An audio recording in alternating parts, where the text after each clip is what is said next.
Male bumps అంటారు దాన్ని. అంటే ఎవరైతే పురుషుల్లో ఆ చెస్ట్ అనేది చాలా పైకి వచ్చి వాళ్ళు చాలా ఇబ్బంది పడుతూ ఉంటారు. సో దానికి సంబంధించి చాలా చక్కని పరిష్కారం ఏదైతే ఉందో అది 100% ఈరోజు మీకు ఆ మార్గం ఏదైతే ఉందో అది 100% డాక్టర్ గారి ద్వారా మీ అందరికీ చూపించే ప్రయత్నం చేస్తాను. డాక్టర్ గారు, మనం చూస్తే కనుక పురుషుల్లో చాలా యాక్వర్డ్గా అది ఫ్రంట్ రావడం వల్ల వాళ్ళల్లో ఉన్న సెల్ఫ్ కాన్ఫిడెన్స్ అనేది తగ్గిపోయి చాలామంది ఒక డిప్రెషన్లోకి కూడా వెళ్ళిన సందర్భాలు ఉన్నాయి డాక్టర్ గారు. సో దీనికి ఏదైతే మీ క్లినిక్ ఉందో దానిలో ఎటువంటి ఈ ట్రీట్మెంట్స్ ఉన్నాయి డాక్టర్ గారు? నమస్కారం అండి. నేను డాక్టర్ యజ్నాల్ని, ఆమె ప్లాస్టిక్ సర్జన్. మీరు ఏదైతే చెప్పారో అబ్బాయిలకి చెస్ట్ ఎక్కువ ఉండటం అనేది మనం ఒకటి గ్రహించాల్సింది ఏంటంటే, బ్రెస్ట్ అనేది ప్రతి ఒక్క మనిషికి ఉంటుంది, అమ్మాయిలకు కానీ అబ్బాయిలకు కానీ. అబ్బాయిలకి యూజువలీ ప్యూబర్టీ ఏజ్లో ఆగిపోతుంది బ్రెస్ట్ డెవలప్మెంట్ అనేది, దానికి ఫర్దర్ డెవలప్ కాదు. అమ్మాయిలకి ప్యూబర్టీ ఏజ్ నుంచి ఫర్దర్గా డెవలప్ అవుతూ ఉంటుంది.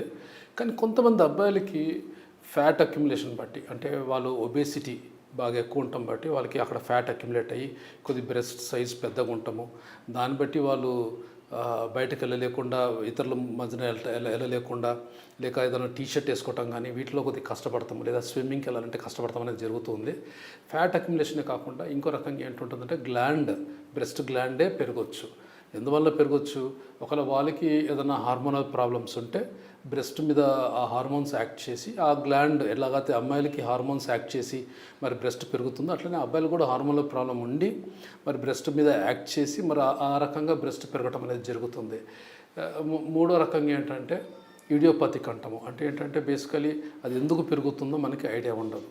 సో ఎప్పుడైనా ఒక అబ్బాయి బ్రెస్ట్ పెరిగింది, సైజ్ ఎక్కువ ఉందంటే ఒక హిస్టరీ తీసుకుని ఎందువలన పెరుగుతుంది ఏంటనే, అసలు ఎప్పటి నుంచి పెరుగుతుంది, ఇవన్నీ కూడా ఒక హిస్టరీ తీసుకొని ఎండోక్రైనల్ ప్రాబ్లం ఏమైనా ఉందా లేదా అనేది కూడా రూల్ అవుట్ చేసుకోవాలి. దాని ఈ సంబంధంగా కొన్ని హార్మోన్ ప్రొఫైల్ బ్లడ్ టెస్ట్లు చేసుకోవటం కానీ, అట్లనే అల్ట్రాసౌండ్ అబ్డమిన్ కానీ, స్క్రాటం కానీ ఇవన్నీ కూడా చేసుకుని టెస్టిస్ ఎలాగున్నాయి, వాళ్ళ మేల్ హార్మోన్స్ ఎలాగున్నాయి, అతనిలో ఫీమేల్ హార్మోన్స్ ఎక్కువ ఉన్నాయా ఏంటి, ఇవన్నీ కూడా తీసుకుని ఒక ఎండోక్రైనాలజీ ఒపీనియన్ తీసేసుకున్నాక, ఒకవేళ ఎండోక్రైనాలజీలో అండ్ హార్మోన్స్లో తేడా ఉంది, ఎండోక్రైనల్గా మనం ట్రీట్ చేయాలంటే ఎండోక్రైనాలజీ అంటే ట్యాబ్లెట్స్తోని కొంతకాలం అవన్నీ సెట్ చేసుకున్న తర్వాతనే సర్జరీకి వెళ్ళాలా. ఒకవేళ ఏమీ లేదు, ఎండోక్రైనాలజీ అంతా బాగానే ఉంది, ఎలాంటి బాధలు లేవు అనుకున్నప్పుడు we can proceed and do surgery. సర్జరీలో 2 భాగాలు ఉంటాయి. యూజువలీ చెస్ట్ పెరగటంలో 2 జరుగుతాయి. ఒకటి బ్రెస్ట్ గ్లాండ్ పెరుగుతుంది, రెండోది కొవ్వు కూడా అక్కడ పేరుకుంటుంది. కాబట్టి కొవ్వును తీయాలా, అలాగనే బ్రెస్ట్ గ్లాండ్ కూడా తీయాలా. సో కొవ్వు తీయటానికి ఒక ప్రక్రియ ఉంటుంది, లైపోసక్షన్ అని. అది చిన్న చిన్న రంధ్రాలు పెట్టేసి మరి ఆ కొవ్వుని తీసేస్తాం అక్కడ నుంచి. అలాగనే మరి బ్రెస్ట్ గ్లాండ్ కూడా తీయాల్సిన అవసరం వస్తుంది. చాలా మరక చాలా చిన్నగా ఉండేటట్టు ఒక ఇన్సిషన్ ఇచ్చి నిప్పుల్ ఏరియోలా జంక్షన్ దగ్గర బ్రెస్ట్ గ్లాండ్ అనేది తీసేస్తాము. దాన్ని బట్టి అది ఫ్లాట్ అండ్ చెస్ట్, అంటే మామూలుగా అబ్బాయిలకి ఎలా ఉందో ఆ రకంగా మనము తయారు చేసుకోవచ్చు. సార్, మరి ఈ ఆపరేషన్ ఎంత సమయం పడుతుంది అండ్ వాళ్ళు ఏం ప్రికాషన్స్ తీసుకోవాలి బిఫోర్ ఆపరేషన్? అంటే గైనకోమాజియా అంటాము దీన్ని. ఈ gynaecomastia surgery basically patient admit అయితే సర్జరీ చేయడానికి అబౌట్ 1 to 2 hours అలా పట్టొచ్చండి. It depends on the size of the breast and further procedures అంతా. సో దీన్ని మేము 2 రకాల అనస్థీసియా వాడతాము. లోకల్గా టుమ్సెంట్ అనస్థీసియా ఉంటుంది, అది కూడా ఇచ్చి అక్కడ బ్లీడింగ్ అదంతా కాకుండా ఉండటానికి లైపోసక్షన్ కోసం టుమ్సెంట్ అనస్థీసియా ఇస్తాం. అట్లనే సెడేషన్ కానీ కొద్దిగంత జనరల్ అనస్థీసియా కూడా హెల్ప్ తీసుకోవచ్చు. సో 1-2 hours సర్జరీ అయిపోయినాక అబౌట్ రికవరీ టైం వచ్చేసి హాస్పిటల్లో అబౌట్ 3 to 4 hours 5 hours అలా ఉన్నాక పేషెంట్ ఫిట్నెస్ ఉండగా తను లెగ్సి నడవగలిగిన స్థితి వచ్చినప్పుడు బై ఈవినింగ్ పేషెంట్ని ఇంటికి పంపించేయచ్చు. So it is basically a day care procedure. ఉదయం పొద్దున్నే రావటము, ఈవినింగ్ కల్లా ఇంటికి వెళ్ళిపోవటం అనేది జరుగుతుంది. So hospital stay, overnight stay ఉండాల్సిన అవసరం ఉండదు. అంటే అన్లెస్ వెరీ రేర్లీ ఏదైనా చిన్న రిక్వైర్మెంట్ ఉంటే తప్ప ఓవర్ నైట్ స్టే పేషెంట్ ఉంచేదే ప్రసక్తి లేదు. Okay sir. అండ్ ఇక్కడ అనస్థీషియా దగ్గరకు వచ్చేటప్పటికి ఈ అనస్థీషియా మరి ఎలా ఇస్తారు సార్ దీనికి? అంటే టుమ్సెంట్ అనస్థీసియా అనేది ఒక టెక్నిక్ అండి. మోస్ట్ ఆఫ్ ద ప్లాస్టిక్ సర్జరీలో ఈ టుమ్సెంట్ అనస్థీసియా ఇస్తారు. మనం సెలైన్ అంటాం కదా, సెలైన్, రింగర్ లాక్టేట్ ఇలా ఉంటాయి. అలాంటి ఫ్లూయిడ్స్లో జైలకిన్ అనే అదను ఇంకా కొన్ని అదర్ కాంపౌండ్స్ యాడ్ చేసి టుమిసెంట్స్ తయారు చేస్తాము. ఆ టుమిసెంట్ని లోపల ఇంజెక్ట్ చేస్తాం అనమాట, స్లోలీ స్టడీలీ. ఇదంతా చేయముందర కూడా ఆ పర్టికులర్ డ్రగ్స్ ఏదైతే వాడుతున్నామో ముందుగానే టెస్ట్ డోస్ ఇచ్చి ఉంటాం అనమాట. పేషెంట్కి పడుతుందా లేదా ఇవన్నీ కూడా క్లియర్గా తెలుసుకున్నాక, ఇంక్లూడింగ్ యాంటీబయాటిక్స్ కూడా టెస్ట్ డోస్ ఇచ్చి అవన్నీ పడినాకనే ఇవన్నీ స్టార్ట్ చేస్తాము ఈ టుమిసెంట్ అనస్థీసియా అనేది. సో లోపల ఇంజెక్ట్ చేస్తే ఏమవుతుందంటే ఈ టుమిసెంట్స్తోని అతనికి ఎక్కడైతే ఇంజెక్ట్ చేసామో అదంతా కూడా నమ్నెస్ వచ్చేయటము, అక్కడ ఏ సర్జరీ చేసినా కూడా నొప్పి తెలియకుండా పోవటం అనేది జరుగుతుంది. సో ఇది టుమిసెంట్ అనస్థీసియా. కొన్నిసార్లు యాంగ్జైటీగా ఉంటారు పేషెంట్స్, యాంగ్షియస్గా ఉంటారు కాబట్టి added to tumescent anaesthesia either sedation or కొద్దిగా జనరల్ అనస్థీసియా కూడా యాడ్ ఆన్ చేసుకుంటాము.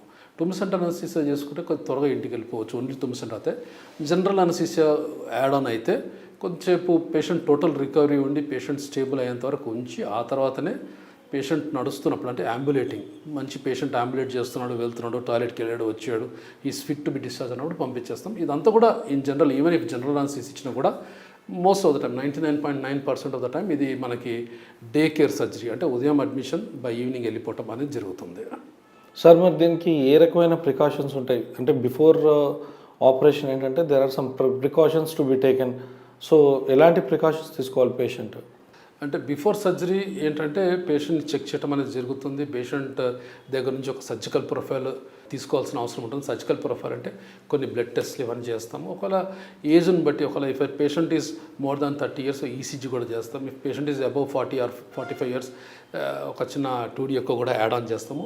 సో ఇట్లా surgical profile depending on the age ఉంటుంది. సర్జికల్ ప్రొఫైల్ మనకి ఎందుకు ఇంపార్టెంట్ అంటే అసలు బ్లడ్ ఎంత ఉంటుంది, కట్ చేస్తే బ్లీడింగ్ ఎంత అవుతుంది, తర్వాత ఏ మందు పడుతుంది, ఏ మందు పడదు, ఇవన్నీ కూడా ఒక బేసిక్ థాట్ ప్రాసెస్ ఉంటుంది. దాంతోపాటు సిరాలజీ టెస్ట్లు కూడా చేస్తాం, అంటే హెచ్ఐవి, హెచ్బిసిజి, హెచ్సివి.